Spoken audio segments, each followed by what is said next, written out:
mitra ojol ini bukan figuran, mereka aktor utama bisnis GoTo, Hmm. wajar kalau menuntut penurunan potongan aplikasi. Betul, Terlepas dari betul. berapapun nanti persentasenya ya, Mhm. tapi jangan lo bilang nggak masuk akal dong. Poin biang kerugian yang sampai triliunan ini, di sini ada indikasi boros di pusat, jadi Iya, perusahaannya tidak iya. efisien. Kalau Iya, bisa iya. dilihat gaji dan sebagainya karyawan-karyawan GoTo itu tinggi ya, Iya, iya. tinggi. Dan yang saya tidak setuju adalah kemunafikannya.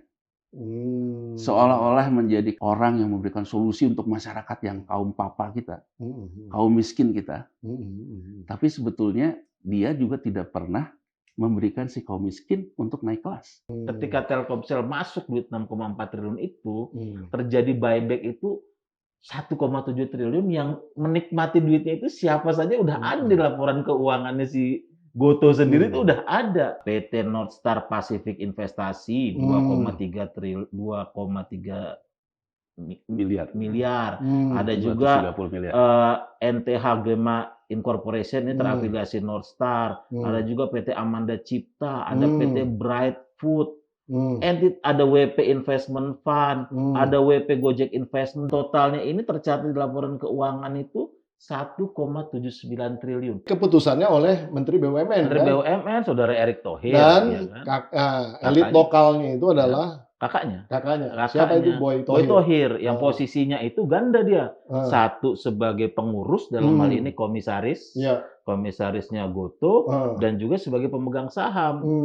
Artinya terdapat hubungan afiliasi, ya kan? ya. Terdapat hubungan afiliasi.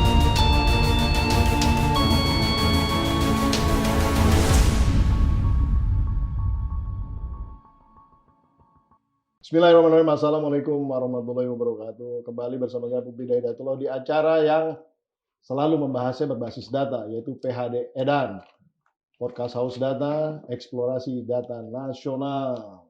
Di tayangan sebelumnya, kita sudah memunculkan isu tentang data-data berkaitan dengan mergernya Gojek dan Tokopedia. Nah, ini adalah sesi perdalaman. Kalau kemarin hanya ada satu narasumber, nah kita lengkapkan sekarang jadi dua narasumber yang luar biasa yang benar-benar menguasai tentang isu urusan GoTo, go to somewhere, ya kan, GoTo, ya. Sudah ada di studio bersama saya pengamat ekonomi yang sudah tidak asing lagi, Bung Yanuar Rizky. Selamat datang. Dan juga ini adalah mitra dari Bung Yanuar di dalam kontes kupas mengupas masalah GoTo, Bung Agustinus Edi Kristianto. Selamat datang, luar biasa. Terima kasih udah pada hadir di sini. Semangat dong ya. Jadi topik yang kita judulnya adalah GoTo dan ada ilusi. Ilusi itu illusion ya. Berarti tidak real. Nasionalisme digital. Emang ada tagline nasionalisme digital dari mana ya? Ya, kan silakan aja pokoknya. Kalau saya nanya bebas, langsung saut aja. Ya, kalau kita lihat dalam framing di media selama akhir-akhir ini, misalnya persoalan merger, isunya kan dikembangkan bahwa kalau yang GoTo itu nasionalisme, karena kan aplikasi yang dibuat oleh anak bangsa. Judulnya juga PT Karya Anak Bangsa kalau nggak salah ya. Aplikasi Karya Anak Bangsa. Aplikasi Karya Anak Bangsa. Terus dulu ketika misalnya saya sama Agus misalnya rame-rame mengkritik tentang Telkom ke GoTo, ketika kita panja di DPR tapi tertutup, tapi yang sama Telkom terbuka. Kan lucu nih, kita yang mengkritik tertutup, DPR nggak mau terbuka, tapi yang nama Telkom terbuka. Nah, alasan Telkom di situ ya nasionalisme juga tentang ekosistem digital, tentang segala macam. Harus didukung lah ya. Jadi ya tagline itu muncul, selalu muncul. Jadi seolah-olah bahwa kalau kita pro terhadap segala macam yang terjadi di GoTo, mau itu juga nggak ada governance-nya, ujung-ujungnya soal nasionalisme, penciptaan lapangan kerja dan sebagainya. Nah, ya kalau saya sama Agus kelihatnya ya nasionalisme itu ujungnya adalah negara tidak boleh dirugikan, bahwa kemudian juga kalau misalnya ini memberikan lapangan pekerjaan, tidak terjadi yang namanya seperti apa yang dikeluhkan Bung Karno zaman dulu kan, eksploitasi, kan bahwa mereka digunakan, tapi sebetulnya yang sejahtera bukan merekanya. Jadi itu yang kita lihat Bang Pombi. Jadi artinya benar nggak nasionalis gitu. Karena kan kalau nasionalisme ya berarti kan ukurannya ya, seperti harusnya itu. keberpihakan kepada rakyat Nah, kecil ini iya. yang harusnya diperhatikan Iya. lebih dulu kan. Ya, dan benar nggak sebetulnya bahwa ini semua tuh nggak ada asingnya? Kan seolah-olah kan begitu. Nah, Kita gitu. kupas sekarang ya. Nah, ya. Oke, kita mainkan. Tapi ini udah ada belum apa-apa ngomong potongan aplikasi. Oke, 10%. Ya. Tadinya berapa persen? Tadinya, jadi begini ya, pertama melanjutin dari apa Yanuar tentang nasionalisme.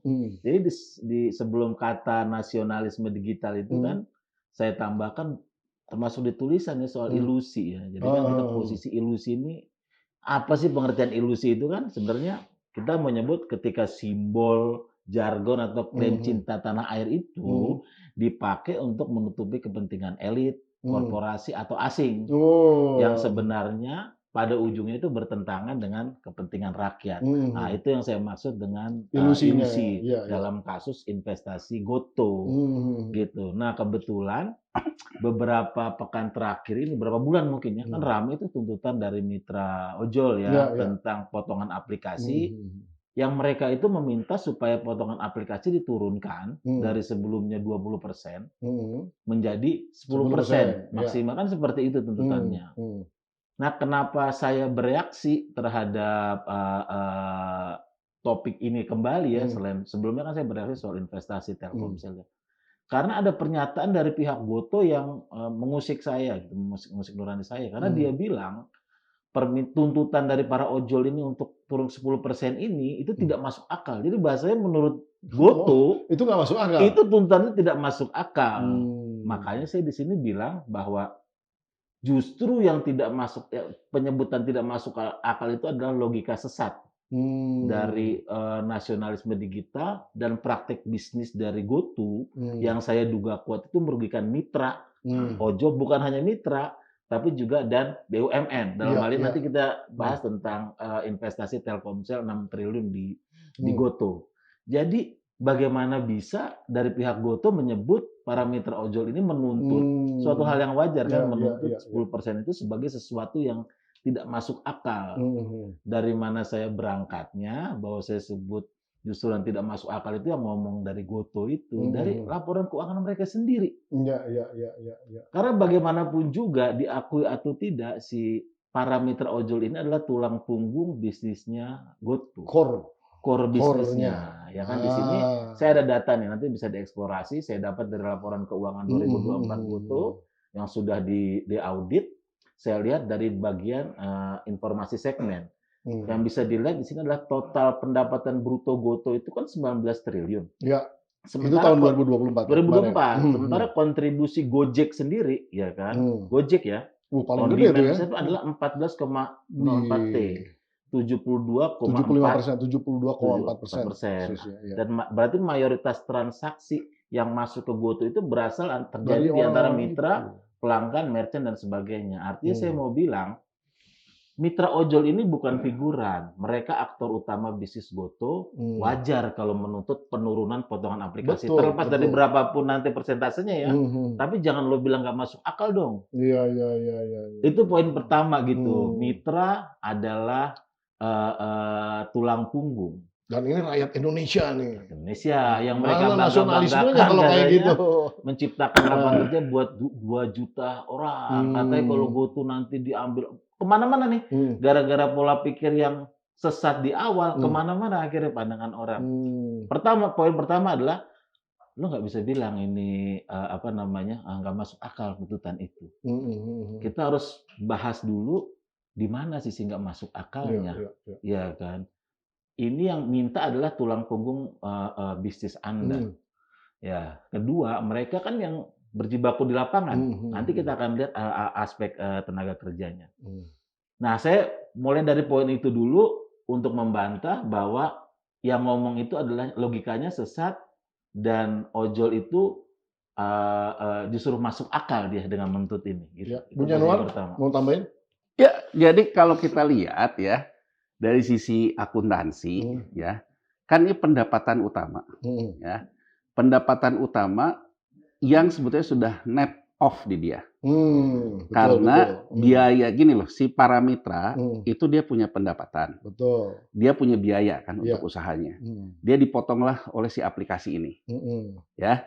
Jadi berarti sebetulnya di sisi GoTo sebagai perusahaan aplikator, dia hanya dipotong biaya dia meran aplikasi kan sebetulnya. Persis.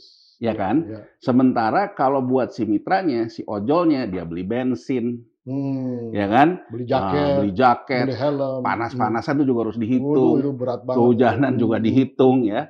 Kemudian merchant-nya yang di food dan sebagainya, kan ada food cost, ada segala macam, ya kan? Jadi artinya kan sebetulnya dari penghasilan ini biaya terbesar sebetulnya dikeluarkan oleh para mitra gitu loh. Iya. Nah, gitu loh, oleh para mitra biaya terbesar. Nah, sekarang apa yang dikatakan oleh Agustinus tadi, intinya kan gini, ini kan menjadi sesuatu yang wajar.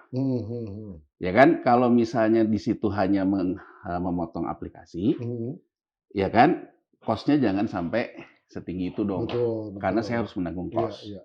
Kan gini Bang Popi, kalau buat merchant, mungkin dia naikin harganya. Iya. Kan coba deh kalau kita sekarang belanja nih ya, belanja terkait dengan GrabFood maupun GoFood ya. Kalau kita langsung ke warungnya lebih murah.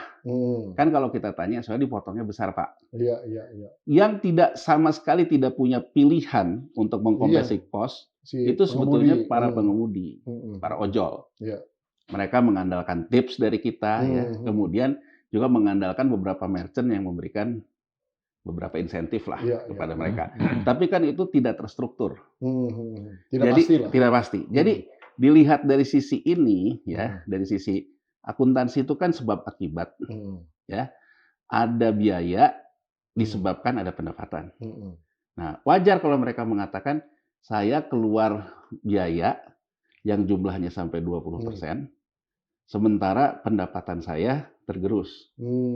Kan itu sesuatu yang wajar. Tinggal sekarang, jadi jangan sampai dikatakan tidak wajar. Karena kalau buat mereka, di antara semua yang bisa di-create ini, beban terbesar kan sebenarnya di mereka.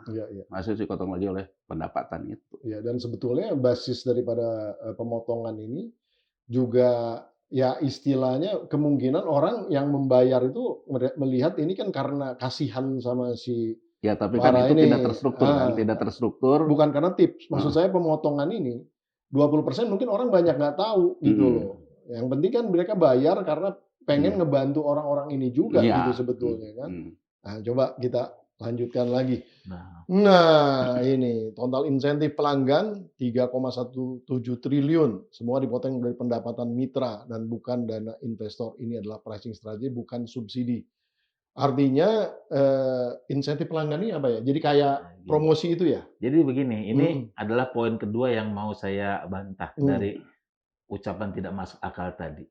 Bahwa dari komponen dalam informasi segmen usaha itu, pada poin on demand itu kan ada disebut total insentif pelanggan itu termasuk diskon dan sebagainya, potongan-potongan istilahnya diberikan untuk menarik konsumen ya menggunakan aplikasi ini. Untuk tahun 2024 di situ ada 3,17 triliun ya, 3,1 triliun. Artinya ketika dia dari pendapatan kotor tadi yang 14 dipotong dengan total insentif ini, maka itu jadi pendapatan net ya, pendapatan net ya setelah dipotong ini ya. Nah, artinya saya mau bilang bahwa ini bukan duitnya dari kantongnya GoTo, dia memberikan baik hati kepada para konsumen ya. Ini adalah duit yang dihasilkan dari pendapatan para ojol-ojol itu juga si 14T tadi. Jadi si mitra itu melakukan promosi sendiri. Ini adalah strategi harga, pricing strategi sebagai bagian dari bisnisnya GoTo. Jadi tidak bisa dikatakan bahwa ini kan kita bakar uang dulu. Ini kan kita nggak bisa itu tidak sepenuhnya benar disebut bakar uang. Muter-muter uang, iya kan, muter-muter uang, iya. Tapi sepenuhnya bakar uang enggak. Artinya ada kontribusi dari pendapatan yang dihasilkan oleh para mitra itu yang menopang 74% bisnis GoTo itu.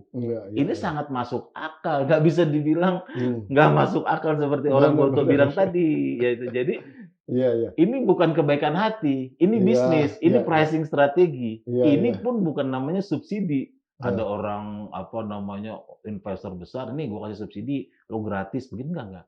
Ini adalah duit yang dihasilkan oleh para mitra itu tadi, ya kan, diolah sebagai sebuah strategi harga, dikurangkan di situ dan sebagainya. Itu yang mau saya bilang dari poin 2 gitu. Mungkin yang boleh saya simpulkan seperti saya bilang tadi, sebetulnya si mitra ini melakukan promosi untuk dirinya sendiri, tidak dibantu oleh si Broto kan gitu kan kira-kira. Lanjut ya kita ke topik berikutnya.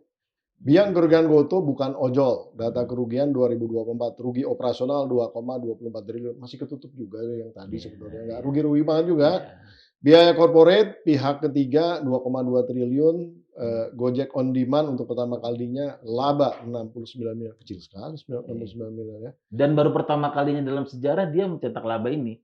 Positif baru pertama kalinya dalam 10 tahun terakhir ya, 10 tahun Gojek on demand berdiri ya. Gojek on demand. Ini poinnya di sini adalah ada biaya korporat, artinya biaya pihak ketiga, artinya biaya yang saya sebut di sini ada indikasi boros di pusat. Jadi perusahaannya tidak efisien. Kalau bisa dilihat gaji dan sebagainya karyawan-karyawan Gotoh itu tinggi ya, tinggi. Jadi ada biaya korporat yang besar yang juga menyebabkan apa namanya perusahaannya tidak efisien dan rugi operasionalnya tinggi. Nggak bisa biang kerugian itu bukan ojol, bukan ojol. Justru dia adalah penopang bisnisnya ojol, penopang bisnisnya Gotoh, penopang bisnis utamanya Gotoh. Dia bukan biang kerugian. Poin biang kerugian yang sampai triliunan ini adalah itu tuh. Rugi operasional 2,2, biaya korporatnya aja tuh 2,2 triliun. Kemarin kita udah bahas ya, Bung Yanuar ya. Nah, jadi kehidupannya di atas, di awang-awang ini yang sedap benar. Yang di bawah ini yang berat nih. Level-level mitra ini yang kerjanya benar-benar panas, dingin, dan lain-lain harus dihadapin. Tapi dari sini Bang Popi ya, yang menarik sebetulnya kan Bang Popi juga pernah ngurus BPJS ketenagakerjaan ya. Ini kan mirip. Artinya kan sebenarnya perusahaan ini, makanya sebelumnya kan saya bilang, ini perusahaan jual beli saham, perusahaan investasi. Ini kan mirip. Artinya ada dua nih komponen nih. Biaya kelembagaan, ya. Kalau di di sistem dana jaminan sosial kan ada dua nih, biaya kelembagaan, biaya investasi. Nah, sekarang kan di sini ada biaya korporat, itu biaya kelembagaan, ya kan? Plus biaya terkait dengan si aplikasinya. Betul. Karena dia investasinya dalam bentuk aplikasi. Nah, poinnya ternyata terkait poin dari Agustinus tadi, terkait dengan yang on demand sudah laba 69%. Artinya 69 miliar. 69 miliar ya. Sudah laba 69 miliar. Poinnya artinya dari sisi aktivitas investasi operasional dia sudah laba. Tapi dia menjadi rugi karena dibebani oleh biaya kelembagaan yang besar. Nah, sekarang ketika dia sudah laba 69 miliar ini, para supir ojol ngerasa bahwa kok saya potongannya dapatnya kan kecil-kecil. Iya. Sementara biaya korporat besar kan. Kan gampangnya gini loh Bang Pompi. Bahwa artinya gaji korporatnya yang gede-gede ditopang oleh orang yang kasih fee kecil-kecil. Nah, ini kan menurut saya kan kalau sekarang DPR sangat bersemangat membahas tentang ini kan harus ada kestabilan. Berarti kan artinya kalau memang tidak mau dikurangin dari sisi ini, ya Anda pikirin dong biaya korporatnya. Misalnya katakanlah saja apakah imbang ya antara, kan mungkin harus dibuka juga. Gaji terkecil berapa di sana? Ya kan? Itu tidak ada transparansi di situ. Di laporan keuangannya nggak ada dong, harus ada detailnya. Cuman kan yang dibagi oleh Agustinus kan di antara jumlah pegawai, jumlah biaya, ketemulah angka yang besar kan. Kalau kita bandingkan, rata-ratanya berapa ketemunya angkanya? Ya, gaji pegawai. Waduh itu nanti saya cek lagi, belum akurat ini.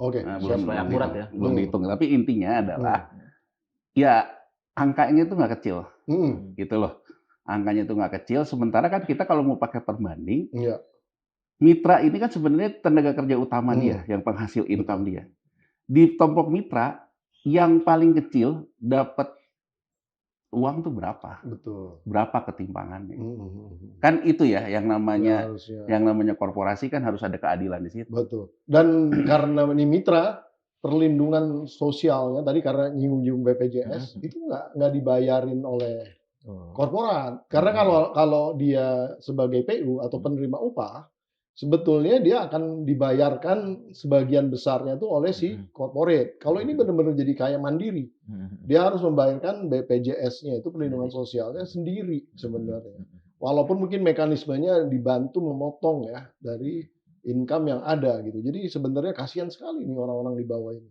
Ya memang ini persis seperti yang kita simpulkan gitu ya, adanya suatu exploitations gitu ya, eksploitasi dalam parlom ini benar-benar kejadian gitu ya. Kalau zaman Bung Karno itu kan kayak orang-orang dulu becak ya, becak karena bos-bos becak itu menikmati banget yang punya becaknya, tapi yang kerja di lapangan itu dapatnya income-nya minim. Ini sebenarnya udah hampir sama apa namanya analoginya gitu.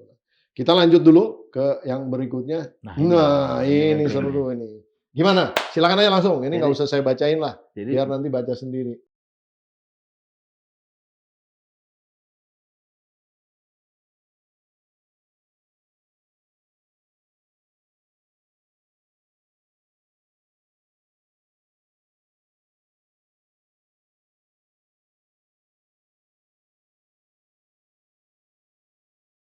Ini di sini tadi kan kita ngomong soal eksploitasi manusia, antar manusia, ketidakadilan dan sebagainya. Ini jadi akan tampak sekali kalau kita ngelihat pada poin ini tentang bagaimana pengejawantahan dari atau makna dari ilusi nasionalisme digital ini. Yakni apa? Poinnya gini. Pada Undang-Undang BUMN sebelum direvisi ya, Undang-Undang 19 2003, itu disebutkan bahwa tujuan pendirian BUMN itu adalah membantu pengusaha golongan ekonomi lemah, masyarakat kecil dan koperasi, kira-kira seperti itu. Dan frasa itu diubah di Undang-Undang BUMN setelah revisi memang nggak ada. Ya, jadi poin saya adalah mau bilang BUMN itu didirikan orientasinya adalah untuk kepentingan masyarakat yang lemah, masyarakat miskin, koperasi dan sebagainya. Kenapa saya bilang bahwa nasionalisme digital itu ilusi dalam kasus itu? Karena BUMN Telkomsel ya, yang seharusnya berperan sesuai tujuan pendiriannya, dia malah menyimpang. Dia tidak berinvestasi untuk kepentingan masyarakat. Tapi 6,4 triliun duitnya Telkomsel itu dipakai untuk membeli saham Gotoh yang kita lihat di slide sebelumnya itu, pendeknya kita bilang aja justru dia tidak masuk akal. Justru ada dugaan potensi eksploitasi manusia dan sebagainya. Inilah skandal yang sudah dari tahun 3 tahun terakhir ini saya dan Kang Yanuar ini suarakan terus. Karena saya menduga kuat selain dia tidak berpihak pada kepentingan masyarakat ya, investasi tersebut dilakukan dengan cara yang diduga kuat penuh penyimpangan.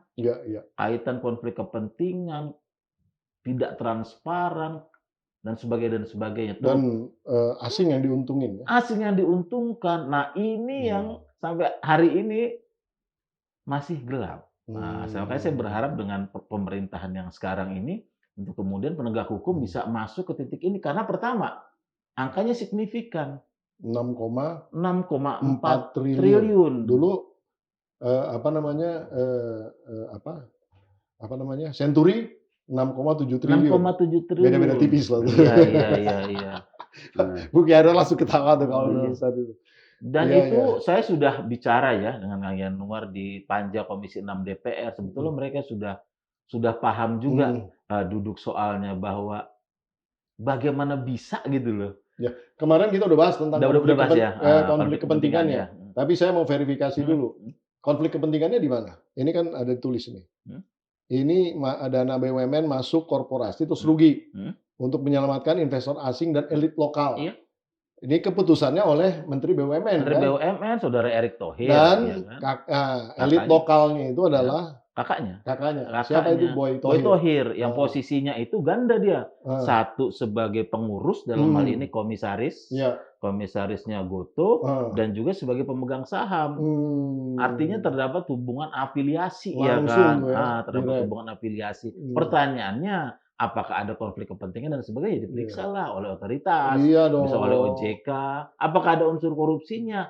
Diperiksa lah. Nah, sekarang nih mumpung karena Kejaksaan Agung kan sedang gencar-gencarnya mempopulerkan kata ini nih, pemufakatan jahat. Jahat. Oke, Oh ya. kasus Jak Itu udah TV lama pemufakatan sebenarnya. jahat. Ya. Sekarang kan ini lagi nih. Ya. Apa-apa.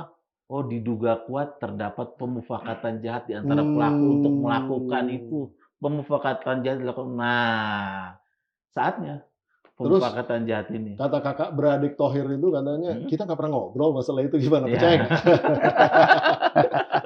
Nggak pernah ngobrol masalah itu. Iya. Ya itu nggak usah ngobrol, itu pakai batin aja udah ngobrol kakak beradik gitu ya. Dan nggak pernah ada persoalan antara mereka ya sebenarnya. Enggak. Artinya persoalan ininya, hubungannya gitu sebenarnya. Berarti konflik itu real ada ya kalau gitu. Ya. Gimana menurut Bung Yanwar? Ya gini, kalau dalam hal pembuktian ya, sebenarnya ada dua nih. Ya, satu Undang-Undang OJK, karena OJK punya hak sampai ke penyidikan. Ya, dia tidak punya hak di penuntutan. Ya. Jadi kalau OJK menemukan alat bukti hukum di penyidikan, berarti OJK dalam hal penuntutan masuk ke Kejaksaan Agung. Tapi sebagaimana hal juga pidana yang ditangani oleh kepolisian, yang sampai ke penyidikan dan penuntutan kejaksaan, kejaksaan kan juga memang punya fungsi penyidikan juga. Jadi dalam beberapa kasus misalnya kejaksaan tanpa ada dari OJK, tanpa ada dari polisi misalnya, dia masuklah yang kasus-kasus terakhir. Atau bahkan saya ingin menyoroti misalnya Jiwasraya. Ya. Jiwasraya, beberapa teman-teman saya di bursa, ya, waktu pas rame-rame, itu kontak ke saya, ini kenapa sih segala sesuatu terkait dengan capital market dibawa ke korupsi.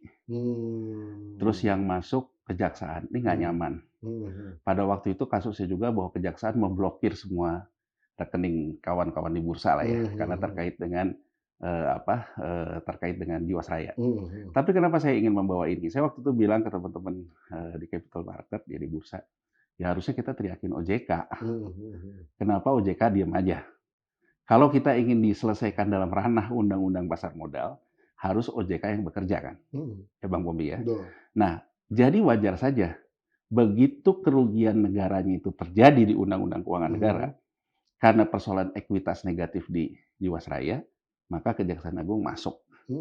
Nah, hal yang sama ketika kita membicarakan tentang GoTo ini, ya, membicarakan tentang GoTo ini, sebetulnya Kejaksaan Agung masuk langsung ya bisa-bisa saja, tapi mungkin trigger pointnya itu bahwa belum ada yang seperti Jiwasraya terkait dengan ekuitas negatif. Nah, saya juga ingin membuka cara pandang kita. Bang Pompi, ketika kita lihat di antara semua BUMN yang TBK, ya, yang menyerahkan dividen payout ratio, jadi dari laba tahun 2024, berapa persen yang dibayarkan dividen, yang 89% dibayarkan dividen, kan tidak masuk ke APBN lagi nih sekarang, ke Danantara. Betul. Itu adalah Telkom dan BRI. Yang TBK lain 46, 56, bahkan kalau kita baca Pertamina juga untuk bayar dividen aja harus minjem dulu ke bank, gitu ya. Itu menunjukkan bahwa pendapatan Pertamina terkait pemerintah, terkait subsidi dan kompensasi. Nah, saya ingin mengatakan, berarti kan Telkom dan BRI dia punya pendapatan organik. Bang Pompi, kita sekarang mikir gitu. Kalau sekarang saya ngerjain Jiwasraya, saya senggol dikit, ekuitas negatif masuk Kejaksaan Agung. Nyenggol Telkom 6,4 triliun, nggak nyinggung ke ekuitas negatifnya, karena begitu besarnya laba ditahan yang belum dialokasikan. Karena perusahaan ini perusahaan organik. Dan coba kalau kita berkuasa ya, kita berkuasa ingin main-main gitu, main di Telkom. Telkom tidak punya satupun kegiatan yang terkait dengan PSO (Public Service Obligation). Sehingga Telkom dalam bisnis nggak kayak PLN lah ya, nggak kayak PLN, nggak kayak Pertamina, tidak akan ketemu yang namanya audit BPK.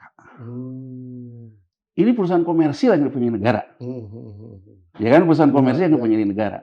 Nah, tapi kan tetap saja bahwa aktivitas di situnya itu aktivitas negara. Nah, jadi kawan ini semua main-main di sini. Begitu 6,4 dan sekarang udah diimper 4,7, kita kan nggak pernah dengar Telkom kemudian menjadi kesulitan cash flow, gitu loh. Telkom menjadi ekuitas negatif, sehingga tidak akan ada trigger point buat penegak hukum masuk. Nah, poin Agustinus di sini kan tujuan BUMN itu sebetulnya bukan arisan oligarki begitu. Kalaupun kita menyuntik 6,4 triliun, sebetulnya negara sudah memberikan apa efek multiplier-nya untuk si usaha kecil menengah dan juga untuk para supir ojol. Nah, ternyata kan kalau kita lihat yang dibeli kan sahamnya. Iya. Berarti yang diuntungkan pemegang saham lama. Kalau yang dibeli itu misalnya pemerintah mengeluarkan 6,4, oke deh saya ikut bantu deh. Tapi harus ke bawah Ke bawah. Saya bantu misalnya, saya bantu subsidi BPJS-nya lah. BPJS-nya dan segala macam. Itu mungkin kita masih bisa melihat bahwa itu ada kaitannya. Jadi pemerintah bisa mengatakan gini, saya bantu suntik ini, senilai saham ini, tapi saya ingin alokasi langsung ya. Ya kan? Alokasi langsung, uangnya kemana? Nah, menjadi menarik kan kalau kita lihat, ketika proses ini dilakukan di pre-IPO, sebelumnya ada obligasi konversi dan sebagainya. Nah, ternyata kan sebetulnya siapa yang diuntungkan di sini? Jadi kalau Bang Pompi tadi mengatakan, pernah nggak di meja makan mereka ngobrol? Pasti jawabnya enggak. Tapi setahu saya Bang Pompi, karena saya juga dulu pernah bekerja di urusan-urusan penyidikan pidana pasar modal ya. Nah, setahu saya alat bukti itu tidak semua diperoleh dari yang namanya bukti rapat dan sebagainya. Itu salah satunya. Tapi yang paling penting kalau berdasarkan undang-undang pasar modal, unsur ada pihak yang diuntungkan atau ada publik yang dirugikan. Menurut saya konstruksi ini ya terkait ini bisa dibuktikan dengan apa? Dari transaksi 6,4 ini, follow the money, uang ini kemudian masuk kemana? Yang dapat siapa aja? Yang dapat aktivitas di GoTo-nya. Setelah itu apa? Oh, setelah itu ternyata ada saham treasury yang diambil. Gini loh, kita harus lihat ya. Telkomsel masuk itu ke penerbitan saham baru atau saham lama? Saham lama. Karena obligasi konversi yang dibeli sebelumnya dikonversi menjadi saham. Kalau saham lama berarti pemegang saham lama yang menikmati. Kalau saham baru ke korporasi untuk biaya korporasi. Betul. Makanya poinnya kalau 6,4 itu penerbitan saham baru dan diprioritaskan misalnya untuk supir ojol alokasinya, mungkin kita masih bilang bahwa tujuan negaranya ada. Karena negara membeli saham baru yang uangnya 100% ditujukan untuk membuffer kesejahteraan supir ojol. Yang terjadi kan bukan itu. Yang terjadi adalah negara BUMN membeli saham lama. Itu treasury stock. Treasury stocknya seperti kita bahas sebelumnya, itu dari mana ngambilnya? Dari para pendiri. Berarti kan ini exit strategi para pendiri. Jadi maksud saya, ya kita yang unsur pemufakatan itu, ya kan? Kalau dikatakan oleh Agus tadi di Kejaksaan Pemufakatan, kalau di Undang-Undang Pasar Modal namanya persekongkolan. Sendiri-sendiri maupun bersama-sama. Itu ada di pasal 91 Undang-Undang Nomor 8 tentang pasar modal. Jadi maksud saya, kalau kita juga ingin terbuka, terbuka saja. Orang ini diuntungkan, apa asalan kita mengatakan bahwa ini tidak memenuhi unsur menguntungkan pihak tertentu? Harus dijelaskan. Itu ya. Itu harus dijelaskan. Kemudian apa poin ketika kita mengatakan Telkom sekarang sudah mengimper 4,7 triliun, ya kan? Coba Bang Pompi, orang mungkin kurang mengamati, ya. Ini kan adanya di Telkomsel. Telkomsel itu kira-kira 75% pendapatan Telkomsel keseluruhan, ya. Telkomsel pendapatan organiknya kan dari seluler dan segala macam. Dia kena kan sama GoTo ini. Impairment-nya kan terjadi di Telkomsel. Ya, 4,7 T. Telkomsel sendiri mengalami masa sunset di seluler. Dengan orang nggak sering lagi nelfon. Dan segala macam data bersaing dan segala macam.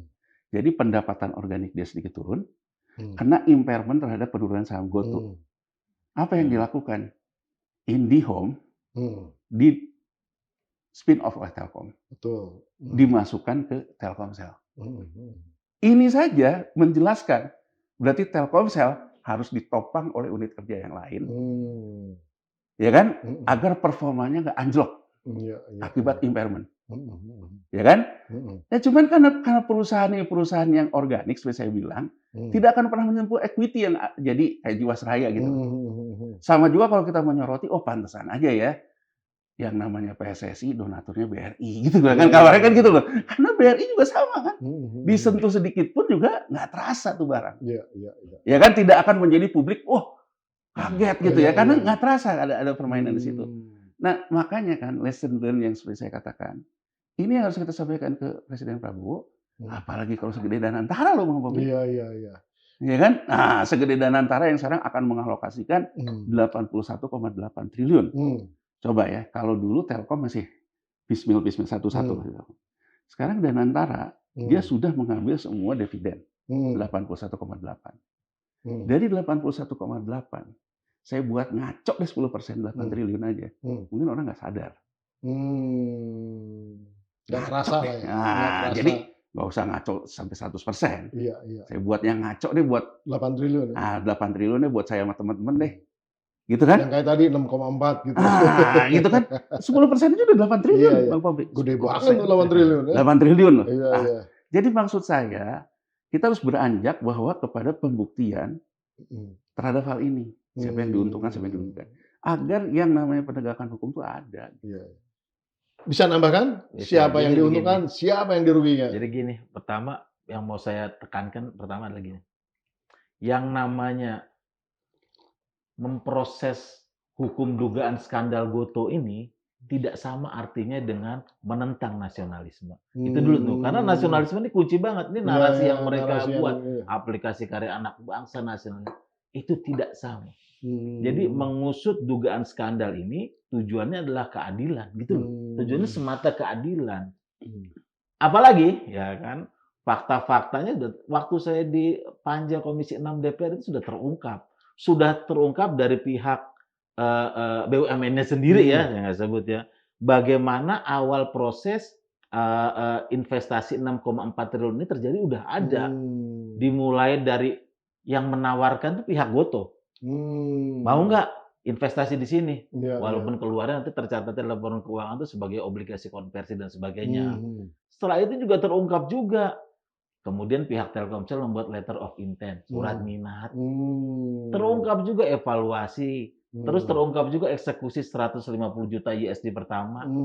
Setelah itu ramailah proses rencana merger Gojek Tokopedia. Tokopedia itu kan, Gojek Tokopedia merger. Pasca merger mereka valuasi naik, barulah dieksekusi yang opsi 300 juta dolar. Itu udah ada semua. Anggota Komisi 6 DPR itu tahu. Penegak hukum juga tahu. Yang kedua, Komisi berapa? Komisi 6. Komisi 6. Terus juga soal di laporan keuangan sendiri tercatat bahwa ketika Telkomsel masuk duit 6,4 triliun itu, terjadi buyback itu 1,7 triliun yang menikmati duitnya itu siapa saja udah ada di laporan keuangannya si Gotoh sendiri itu udah ada. Jadi sama gini, sekarang kan Kejaksaan Agung tuh mengungkap kasus Ritex ya. Yang saya baca itu awalnya juga kecurigaan mereka dari laporan keuangan Ritex sendiri. Ya kan? Sama, ini Gotoh ada. Nama-namanya ada siapa yang terima 1,7 triliun itu. Salah satunya nih misalnya yang besar ya, ada PT Northstar Pacific Investasi 2,3 miliar. Ada juga NTH Gema Incorporation ini terafiliasi Northstar. Ada juga PT Amanda Cipta, ada PT Bright Food. Ada WP Investment Fund, ada WP Gojek Investment dan sebagainya dan sebagainya.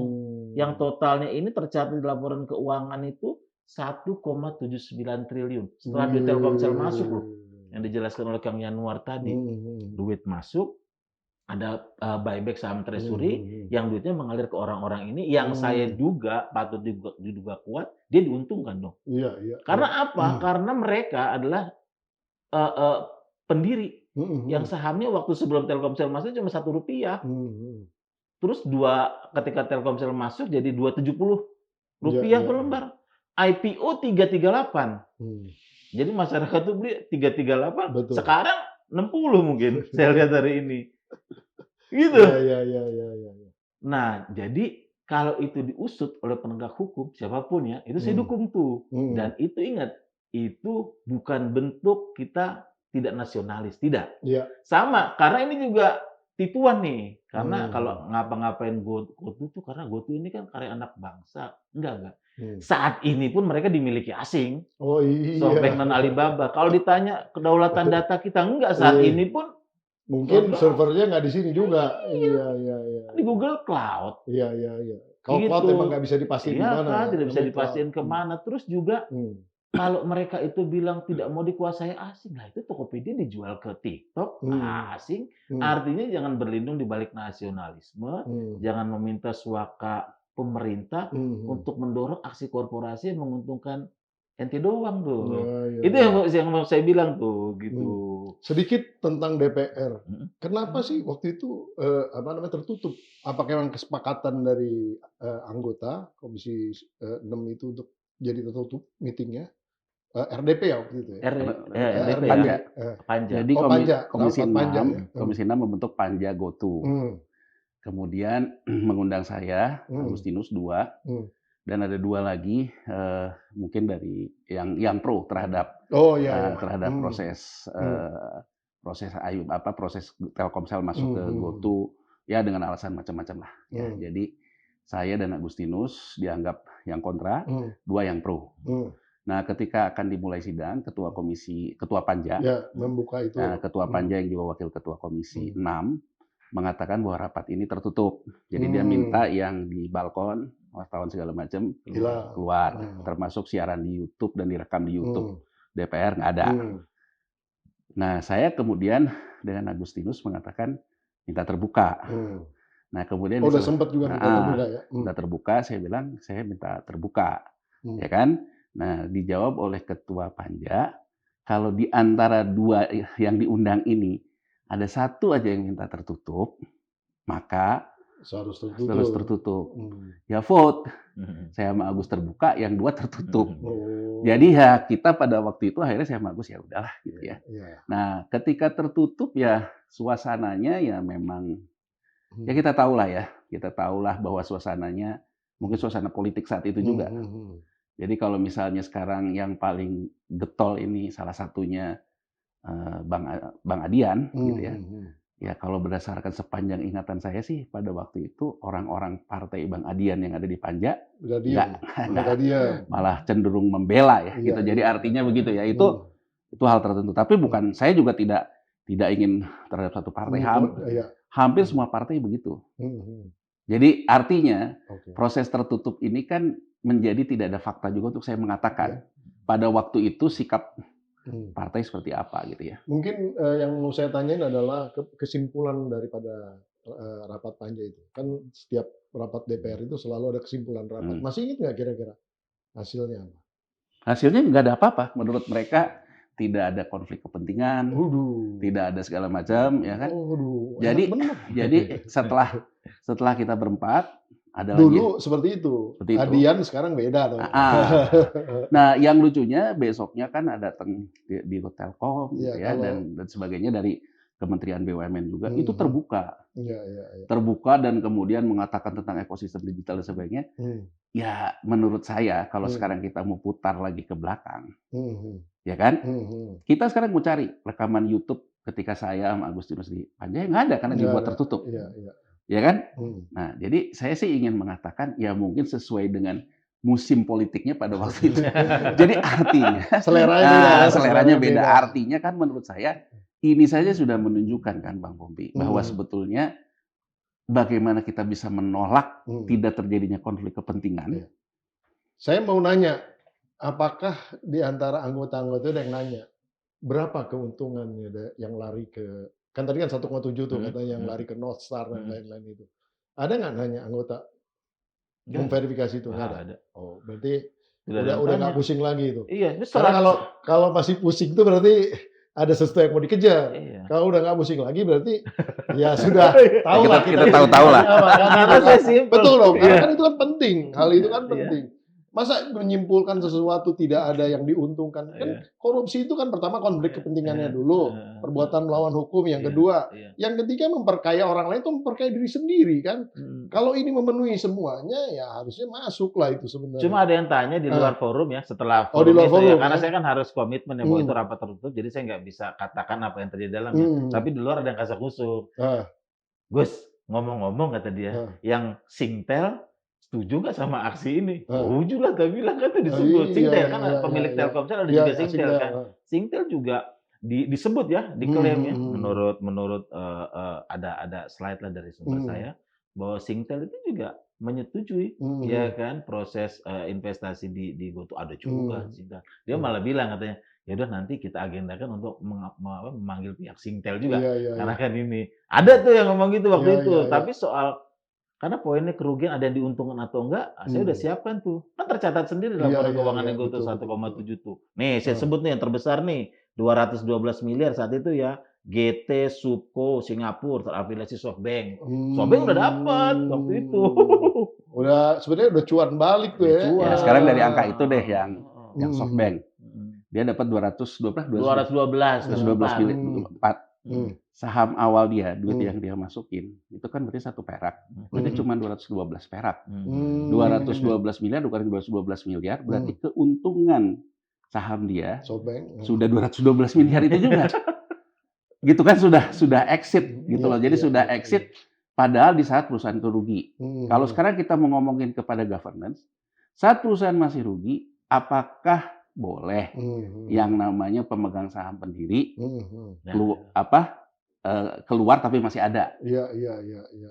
Gitu loh, keluar tapi masih Mhm, ada. Keluar masih ada tuh maksudnya apa, Bang Pompi? mhm, Dia keluar menjual sahamnya, menarik keuntungan, mhm. tapi dia masih ada sebagai pengendali.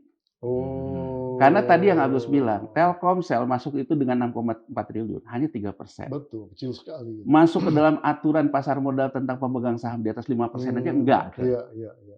Jadi dia tidak punya hak apa-apa selain hak portofolio, Iya. ya kan? Dividen pun nggak dapet. Nah, Rugi. wajar nggak gitu Iya, pemegang iya. saham publik yang di bawah 3% Mhm, masukin uang beli saham, mhm, uangnya bukan dipakai untuk membuat korporasi itu tambah maju, mhm, tapi yang pengendalinya exit, mhm, mhm, mhm. ya kan? Iya. Ya kita pakai nalar aja. Bang Pompi sekarang Mhm, invest. mhm, Oke deh, saya invest deh, saya percaya sama perusahaan Anda nih, mhm, perusahaan mhm, Anda akan untung. Kemudian yang lamanya ya beli punya saya, tidak ada sama sekali yang masukkan ke mhm, perusahaan. Mas Pompi mau, mhm, gitu kan? mhm, Jadi maksud saya ini mau disetujui, mau diakui, mau dianggap tidak ada mhm, apa-apa. Tapi yang ingin saya katakan kepada publik lewat literasi, mhm. ya inilah yang namanya cetak duit. Iya, iya, iya. Dan di dalam cetak duit ini ada ketidakadilan. Mhm, mhm, mhm, Dan yang saya tidak setuju adalah, mohon maaf nih, mhm. kemunafikannya. Mmm. Seolah-olah menjadi kayak apa, orang yang memberikan solusi untuk masyarakat yang kaum papa kita, Mhm, mhm. kaum miskin kita. Mhm, mhm, Tapi sebetulnya dia juga tidak pernah memberikan si kaum miskin untuk naik kelas. Malah dia mhm. eksploitasi kelasnya Iya, iya. untuk dia Di-maintain lah ya. di-maintain. Jadi menurut Mhm, saya janganlah munafik gitu. mhm, Dalam artian kalau memang mengatakan bahwa saya memang cari duit, mhm, mhm. ya ngomong aja cari duit. Iya, iya. Ini yang saya ingin gugah tuh selalu soal ini. Mhm, Misalnya ya, saya Bang Pompi, ya saya waktu pertama kali sebelum rame-rame ini, saya udah nulis mhm, di majalah Tempo, bisa dicek, bahwa karya anak bangsa sebagai inventor, mhm, penemu solusi, saya akui. mmm, Bahwa dia adalah seorang inventor yang mhm, memberikan solusi terhadap sistem logistik kita, mhm, mhm, sistem segala macam kita. Tapi kita harus bedakan antara inventor mhm. dengan investor. Iya, iya, iya. Gitu loh. Dia sebagai inventor, sebagai penemu, tidak Mhm, ada yang saya ragukan. mhm, Bahwa seorang inventor ingin mendapatkan keuntungan atas apa yang dia temukan, boleh-boleh saja. mhm, mhm. Ya kan? Tapi kan tetap aja pada harga wajar dong. Iya, iya, iya. Ya nggak? Betul. Nah, jadi maksud saya, ketika sekarang selalu memberikan hal-hal seperti ini, Mhm, misalnya saja ya, di podcast kita yang terakhir ada yang mhm, komen, kan kalau misalnya yang Grab masuk dan sebagainya macam, valuasinya naik lagi. Gini loh Bang Popi, saya juga mungkin Agus nanti bisa mhm, nambahin. Dulu ketika awal-awal GoTo ini, mhm, IPO go public, setiap dia ada apa, saya nulis di Facebook, mhm, gitu juga Agus. Kemudian dijawab, oh lu naik sahamnya tuh, jadi 400 tuh. mhm, Seolah-olah kan ingin mengatakan orang kayak saya ini omon-omon. mhm, mhm, Gitu loh. Nah, begitu saya turun ke bawah, saya ngomong lagi naik. Sampai ada istilah di investor retail itu, ke saya sama Agus tuh, komen di Facebook, "Bang, ngomong lagi dong Bang, biar yang FOMO-nya masuk lagi ke market." Nah jadi, maksud saya setelah itu, Makro Bendung turun ke bawah, saya menyadari gitu, ada beberapa juga dari kelompok masyarakat kita yang main saham, wah asik nih. Kalau digencet lagi minimal 60 bisa naik ke 70 karena ada yang FOMO, ada yang pengen ngegoreng untuk membuktikan bahwa opini saya sama Agus ini salah. Tapi mohon maaf gitu, menurut saya kita harus pro terhadap supir ojol. Betul. Dibandingkan kita-kita yang mencari kesempatan. Kan sama aja dengan gini loh, ada orang yang ngegoreng, kita ikut numpang aja. Nyopet lah kasarnya. Iya. Gitu kan? Dapat untung ya. Tapi menurut saya poin terbesar adalah supir ojol yang berkontribusi besar terhadap valuasi, berkontribusi terhadap segala macam, masa minta turun fee aja dianggap sesat, tidak masuk akal. Tidak masuk akal. Jadi kan menurut saya kan, ya ini menurut saya nggak fair. Iya. Dan sama sekali mereka tidak menikmati dari kucuran-kucuran dana ini, baik dari Telkomsel, dari IPO. Nah sama sekarang nggak menikmati kan? Coba Mas Pompi ya, kalau kita ngomong, berani nggak GoTo di yang on demand-nya sudah laba 69 miliar. Berani nggak GoTo? 69 miliar itu dibagi semua kepada mitra. Sebagai ya tantiam lah kasarnya. Tantiam mereka gitu. Kan kalau tantiam corporate dulu dong. Bang Popi, kalau Bang Popi lihat di laporan keuangannya, tantiam dan bonus itu diberikan bentuk saham, EMSOK maupun ESOP. Sehingga persoalan valuasi saham ini selalu kental nuansa benturan konflik kepentingan. Jadi terhadap kinerja eksekutif dapat lagi saham. Ke karyawan dapat lagi saham. Bonusnya selalu dilakukan dengan saham. Iya. Nah, jadi maksud saya kalau supir ojol dikasih saham kan mungkin dia juga bingung ya, kapan gorengnya kapan. Ya simpel aja deh. 69 miliarnya berani nggak? Ya, bagiin. Dibagiin sebagai bonusnya. Ya memang pasti nggak berasa sih. Karena kan kalau kita lihat tadi 14 triliunan. Berarti ya kira-kira tuh kan revenue-nya dari supir ojol itu sekitar 1,5 triliun. Berarti sebulan tuh 1,5 triliun. Ya 69 miliar ya paling per orang 50.000 juga nggak nyampe dapatnya. Tapi kan dari segi itikat kan. Iya. Paling tidak membuat senang lah orang. Gimana? Mas, tambahan? Kalau saya membayangkan ya ini angan-angan aja. Imajinasi aja. Yang dibagikan itu jangan. Tapi bukan ilusi kan? Bukan. Yang dibagikan itu jangan 69 miliar doang, 6,4 T. Berani nggak dibagikan ke supir-supir ojol itu? Iya. Caranya saya mau tahu gitu loh. Makanya yang saya desak itu kan proses hukum. Kalau secara teknis ya, kapasitas, kemampuan, saya yakinlah penegak hukum kita gampang ngusut kasus ini. Uang ada semua, di laporan keuangan ada, orangnya ada, mudah. Kehendak politiknya aja yang perlu kita angkat gini. Supaya kita bisa membagikan 6,4 triliun itu kepada yang berhak. Banyak loh 6,4 triliun nih. Ya kan 6,4 triliun ini bisa kita bikin macam-macam. Ketimbang dikasih ke, mohon maaf nih, diduga SoftBank dan kawan-kawan, 1,7. Caranya gimana agar kita bisa membagikan itu? Supaya kita bisa tahu berapa sih duit BUMN yang bisa kembali dari 6,4 triliun itu kalau hilang. 1 triliun, 2 triliun, atau berapa sih? Ya dengan proses hukum. Ya, apalagi sekarang nih kejaksaan lagi naik daun. Saya mendukung sekali. Dan saya yakin pasti mudah sekali bagi penegak hukum, jaksa-jaksa itu mudah. Adanya ada semua. Ada pemikiran yang terbalik juga. Coba. Nah, pemikiran terbalik itu kalau proses hukum masuk ini sahamnya malah tambah anjlok. Telkomsel malah kerugiannya bertambah. Nah, menurut pendapat Bapak-bapak gimana? Seanjlok apa? Ya. Itu pertanyaan. Dia pernah gocap. Seanjlok apa? Sudah pernah kan? Seanjlok apa? Ini ancaman yang nyata atau apa? Apa dibuat-buat? Gitu. Mungkin ada benarnya juga ya pendapat Pak Prabowo ya. Dia suka bilang, kita nggak usah takut sama saham lah. Itu kan yang main orang-orang gede kan. Mungkin ada benarnya juga, saya kira ya.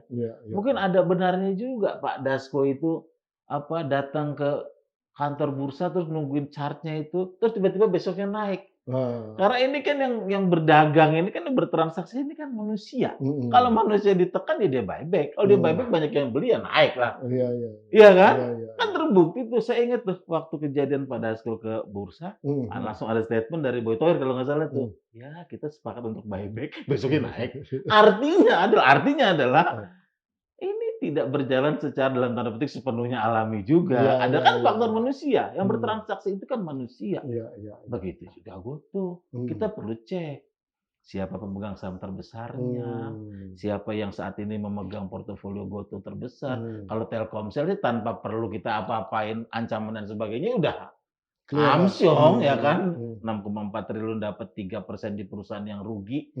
Dan sekarang udah 10 tahun rugi gitu loh. 10 tahun ya nggak kerasa ya. Ruginya secara dividen nggak ada, capital gain juga nggak ada. Apa? Bahkan untuk, saya ingat, ini juga kata yang agak menipu nih soal sinergi. Saya ingat dari pihak Telkomsel atau apa, dia berkata bahwa ini bentuk sinergi. Saya tanya dong, saya pertanyakan dalam tulisan, apa maksudnya sinergi? Yang dimaksud sinergi adalah para mitra-mitra GoTo ini bisa ya membeli pulsa dan ini Telkomsel. Jadi pertanyaannya apa sinerginya? Tanpa ada duit 6, triliun kan menjualan pulsa Telkomsel kan gitu. Oh, jadi sinergi yang dimaksud itu seperti itu. Artinya selama ini retorika yang dipakai itu untuk menutupi. Untuk menutupi kita mengejar 6 triliun itu kemana sini? Balikin itu duit masyarakat. Jadi kesimpulannya saya mendukung tuh yang dibagikan 6,4 triliun itu. Ambil oleh negara lewat instrumen hukum secara legal, bagikan ke masyarakat dalam bentuk yang terasa langsung lah. Boleh untuk makan gratis, boleh untuk apa dan sebagainya. Kira-kira seperti itu. Luar biasa. Tambahan terakhir mungkin? Ya, saya ingin lebih mengkonstruksikan apa yang dikatakan Agustinus barusan ya. Di Undang-Undang Nomor 8 tahun 95 tentang pasar modal itu ada ketentuan ya. Bapepam dalam hal ini sekarang OJK sebagai penyidik dia punya pilihan. Mau dibawa ke penuntutan pidana atau pidana pengganti namanya dalam bentuk denda. Meskipun PP-nya sampai hari ini belum ada. Penentuan denda itu gimana? Dia masih mengacu kepada 125% kerugian. Jadi misalnya saja ya. Misalnya saja yang dulu juga saya pernah terlibat karena saya kan pemeriksa di bursa. Dari pemeriksa di bursa saya larikan ke penyidiknya di Bapepam, diputuskan oleh Bapepam pada waktu itu pakai pasal itu, ya kasus Lipo Inet dulu. Setelah dihitung berapa kerugiannya, ya kan, menggunakan 125%, ketemulah angka 25 miliar. 25 miliar itu ditanggung siapa? Kita kasih ke para pribadi-pribadinya, dibagi ke komisaris dan direksinya. Jadi masing-masing per orang 5,5 miliar. Ya. Itu pun sebetulnya debatable ya. Debatable dalam artian kenapa 125%? Karena belum ada PP-nya. Nah, saya ingin mengatakan, kalau sekarang OJK, katakanlah Kejaksaan Agung, menggunakan pasal di pidananya itu di pasar modal. Ketika dia melihat misalnya yang tadi, 1,7 triliun. Lalu Anda 1,7 triliun ini, dan membuktikan bahwa pasal tentang pidana tentang transaksi benturan kepentingan, kan Kejaksaan Agung bisa menawarkan. Saya pakai skema 1,7 ini, saya kasih berapa sampai ketemu 6,4. Anda bayar, maka Anda lolos pidana. Kalau Anda tidak bayar, berarti akan saya teruskan pidananya. Jadi maksud saya bukan sesuatu yang ilusi. Kalau penegak hukum juga ingin melakukan ini. Gitu loh, ingin melakukan ini. Jadi begitu misalnya katakanlah saham itu turun, Telkomsel juga kena ke angka penurunannya, nggak apa-apa. Tapi bagi negara, kas negara menerima 6,4. Itu. Ya kan, menerima 6,4 sebagai denda pengganti pidana kan.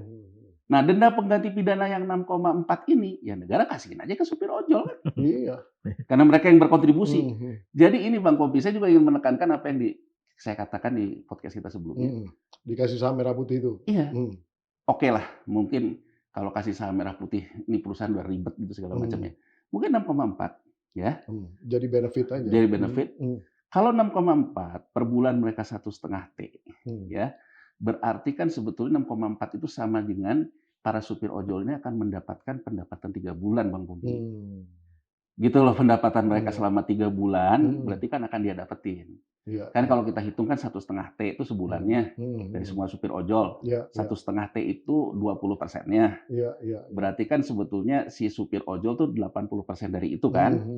Berarti kan dia dapat kan. Betul. Karena nilainya 6,4. Bahkan kalau negara berani sih, saya maunya 10 kali 13 T. Ya negara mah boleh-boleh aja, sah-sah aja dia.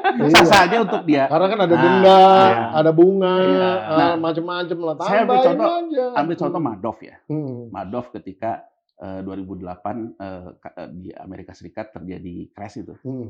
Madoff ditawarkan pasal pengganti. Tapi masalahnya US SEC menawarkannya 100 kali. 100 berat banget tuh. Berat, dia nggak ada dong. Akhirnya mendingan makanya gua tangkep aja gitu. Pasang badan. Tapi dalam beberapa case kan ada orang yang, saya ambil contoh lagi, ini bisa dilihat oleh kita semua di litigasinya US SEC. Ada satu kasus Bang Pombi, seorang anak 12 tahun. Ya, anak ini main saham, dia nipu market maker. Jadi dia ya kalau sekarang mungkin orang udah biasa ngomong algoritma. Ini terjadi di tahun 99, saya masih di bursa. Ini kasus terkenal di pasar modal tahun 99. Ini anak ya, dia mempelajari pola Bang Pombi. Oh, gue lihat nih polanya nih. Ternyata nih market maker itu polanya gini. Dia masuk order menyerupai order si market maker. Yang akhirnya orang menduga itu order dari market maker. Jadi pada ngikut dia. Nah, nih anak kemudian melakukan cornering. Jadi cornering itu dia goreng lah. Untung masuklah US SEC melakukan penyidikan. Ternyata bocah umur 12 tahun. Dan kalau bocah umur 12 tahun belum bisa kepada pasal pidana. Selain tentang penanganan ini. Maka dikenakanlah pasal bahwa orang tuanya yang bertanggung jawab. Orang tuanya kemudian mengatakan gini. Sanksi sosial aja. Sanksi sosial. Tapi orang tuanya bilang, saya bayar pidana penggantinya. Karena menurut saya anak saya cerdas. Itu. Jadi maksudnya saya juga ingin mencontohkan. Si anak ini kemudian kena sanksi sosial karena di bawah umur. Tapi orang tuanya kemudian mengatakan, saya bayar pidana penggantinya. Nah jadi kan ini salah satu contoh juga bahwa di pasar modal hal kayak gini biasa. Jangan ngomong apa-apa ngomong Wall Street, tapi tidak pernah mencontohkan Wall Street. Hal baik di Wall Street tidak pernah kita contoh gitu. Salah satu contoh baik di Wall Street itu yang namanya hukum nggak pernah tidak ditegakkan. Walaupun kalau sekarang kan jadi pertanyaan juga terhadap Trump, dia juga diam aja gitu ya. Cuman maksud saya gitu ya, bahwa kita punya banyak contoh untuk negara itu mengambil secara legal. Namanya negara. Sepanjang negara bisa membuktikan alat bukti hukum terhadap unsur pidananya. Berarti leader di sini harusnya OJK lah ya. OJK ya. Tapi gini loh, saya ingin mengatakan. Leadernya gitu yang harus. Karena OJK ini. Atau bisa langsung kejaksaan. Oh bisa. Bisa juga. Kejaksaan bisa. Kejaksaan langsung. Bisa. Cuman mungkin kejaksaan itu kan, kalau saya lihat kan, triggernya kan selalu terkait dengan ya no viral no justice gitu ya. Jadi artinya kan itu kita buat jadi viral ini supaya justice-nya ada. Atau memang ada arahan kan gitu ya, ada arahan bahwa ya kehendak politik ya. Kehendak politik. Luar biasa. Mantap, terima kasih sudah pada hadir di sini. Saya rasa diskusi kita udah sampai di kesimpulan. Nah, itu tadi Bung Yan Warisi dan Bung Agustinus Edi Kristianto yang luar biasa telah mengupas secara detail, masuk ke angka-angka dan bahkan siapa saja yang menerima keuntungan. Ada permufakatan jahat indikasinya di situ, dan ada juga konflik kepentingan di situ. Dan yang jelas, ya ada kerugian daripada pemerintah dalam bentuk saham yang dimiliki oleh BUMN. Nah ini kan udah memenuhi syarat semua nih di dalam konteks basis penegakan hukumnya harusnya bisa berjalan. Nah, tinggal masalah keinginan. Apakah kita ingin menyelesaikan dengan baik-baik saja atau dengan baik. Nah, nonton terus program PHD Edan, podcast Haus Data, eksplorasi data nasional, kita bongkar habis data-data yang lucu-lucu dan aneh-aneh. Dan subscribe dan juga like, komen. Kalau ada info-info tentang data-data yang menarik, kita akan tampilkan di acara kita ini. Saya Pembida Hidayatullah akhirnya undur diri. Terima kasih. Wassalamualaikum warahmatullahi wabarakatuh. Luar biasa. Thank you, bro. Terima kasih.